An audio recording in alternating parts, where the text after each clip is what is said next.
শেখ হাসিনা, যিনি একসময় ছিলেন দেশের রাষ্ট্রনায়ক, আজ আন্তর্জাতিক অপরাধ ট্রাইব্যুনাল তাকে দোষী সাব্যস্ত করে শোনালো ঐতিহাসিক মৃত্যুদণ্ডের আদেশ। সাবেক স্বরাষ্ট্রমন্ত্রী আসাদুজ্জামান খান কামালও একই পরিণতি পেলেন। তাদের বিরুদ্ধে মূল অভিযোগ রয়েছে নিরস্ত্র ছাত্র জনতার উপর ড্রোন, হেলিকপ্টার, লেথাল উইপেন ব্যবহার করে হত্যা এবং লাশ পুড়িয়ে দেওয়ার মতো জঘন্যতম মানবতা বিরোধী অপরাধ। কিন্তু এই রায় কি সত্যিই ন্যায় বিচার, নাকি পতন হওয়া একটি শাসনের উপর প্রতিশোধের এক প্রতীকী প্রহর? শেখ হাসিনা আজ দেশের বাইরে। সবচেয়ে বড় প্রশ্ন, এই মৃত্যুদণ্ড কি কখনো কার্যকর হবে? ভারত সরকার কি তাকে ফিরিয়ে দেবে, নাকি গোটা বিচারটাই একটি আন্তর্জাতিক প্রহসন হয়ে থাকবে? আমরা আপনাদের কাছে এমন কিছু তথ্য দেব যা বাংলাদেশের ভবিষ্যতের মানচিত্র বদলে দিতে পারে। ট্রাইব্যুনালের রায় অনুযায়ী শেখ হাসিনার বিরুদ্ধে মূল অভিযোগ ছিল তার নিজের কণ্ঠস্বর। যে কণ্ঠস্বর একসময় জাতিকে নেতৃত্ব দিত, সেই কণ্ঠস্বরই এক মুহূর্তে নিরস্ত্র আন্দোলনকারীদের রাজাকারের বাচ্চা বলে উস্কে দিল এবং তারপর ঠান্ডা মাথায় ড্রোন ও হেলিকপ্টার থেকে হত্যা করার নির্দেশ দিল।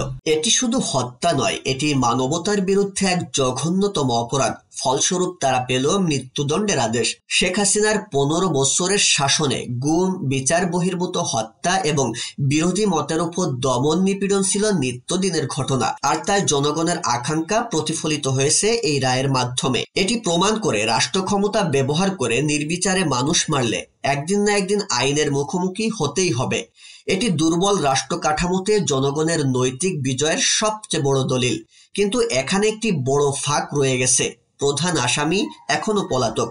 অভিযুক্তর অনুপস্থিতিতে বিচার কি একটি দুর্বল কাঠামো নয়? পৃথিবীর বহু আন্তর্জাতিক আইনে এই পদ্ধতিকে প্রশ্ন করা হয়। যদি রায়টি প্রতীকী হয়ে থাকে, তবে প্রশ্ন ওঠে, এটি কি শুধু ক্ষমতাযুক্ত ব্যক্তির উপর প্রতিশোধ, নাকি পুরো মাফিয়া তন্ত্রের মূলোৎপাটন? এখানে সবচেয়ে বড় প্রশ্ন, সাবেক পুলিশ প্রধান আল মামুন কেন মৃত্যুদণ্ড থেকে বেঁচে গেলেন? তিনি কি ক্ষমতা বলয়ের আরো গভীর রহস্য ফাঁস করছেন, যার মূল্য হিসাবে তিনি পেলেন মাত্র 5 বছরের কারাদণ্ড? এই রায় কি কেবল একজন ব্যক্তিকে শাস্তি দিল, নাকি পুরো একটি বিচারহীনতার সংস্কৃতিকে ভেঙে দিল? তবে এই রায় শুধু জুলাই আন্দোলনের নয়, এটা 15 বছরের জমানো ক্ষোভের বিস্ফোরণ। গুম, বিচার বহির্ভূত হত্যা, বিরোধী মতের উপর নির্মম দমন, এই অপরাধগুলো কি মানবতা বিরোধী অপরাধের আওতায় আসে না? তাহলে কেন শুধু জুলাইয়ের ঘটনা নিয়েই এই রায় হলো? সাধারণ মানুষ এই রায় শুনে খুশি, কিন্তু তাদের মনে গভীর ভয় রয়েছে। এই রায় কার্যকর না হলে, যদি শেখ হাসিনা কোনোদিন ফিরে আসে, তবে কি হবে? লুণ্ঠিত গণতন্ত্রের প্রত্যাবর্তনের চেয়ে যদি রায় শুধু প্রতিশোধের হাতিয়ার হয়, তবে দেশের ভবিষ্যৎ কোথায় গিয়ে দাঁড়াবে? জনগণ ক্ষতিপূরণ চায়, কিন্তু তার চেয়েও বেশি চায় একটি স্থিতিশীল, জবাবদিহিমূলক রাষ্ট্র। যদি এই রায় কেবল ক্ষমতার পালাবদলের প্রতীকী খেলা হয়, তবে যারা রক্ত দিয়েছে তাদের আত্মত্যাগ কি কেবলই মূল্যহীন হয়ে যাবে? এখানে সবচেয়ে বড় প্রশ্ন, ভারত সরকার কেন একজন দণ্ডপ্রাপ্ত আন্তর্জাতিক অপরাধীকে আশ্রয় দিয়েছে? তারা কি আন্তর্জাতিক অপরাধের বিচারকে বৃদ্ধাঙ্গুলি দেখাচ্ছে? বাংলাদেশের পররাষ্ট্র মন্ত্রণালয় চুক্তি মেনে হস্তান্তরের আহ্বান জানালেও ভারত কেন কূটনৈতিক নীরবতা পালন করছে? এর পিছনে মূল কারণ হলো, তাদের ভূরাজনৈতিক খেলায় শেখ হাসিনা এখনো গুরুত্বপূর্ণ একটি অংশ।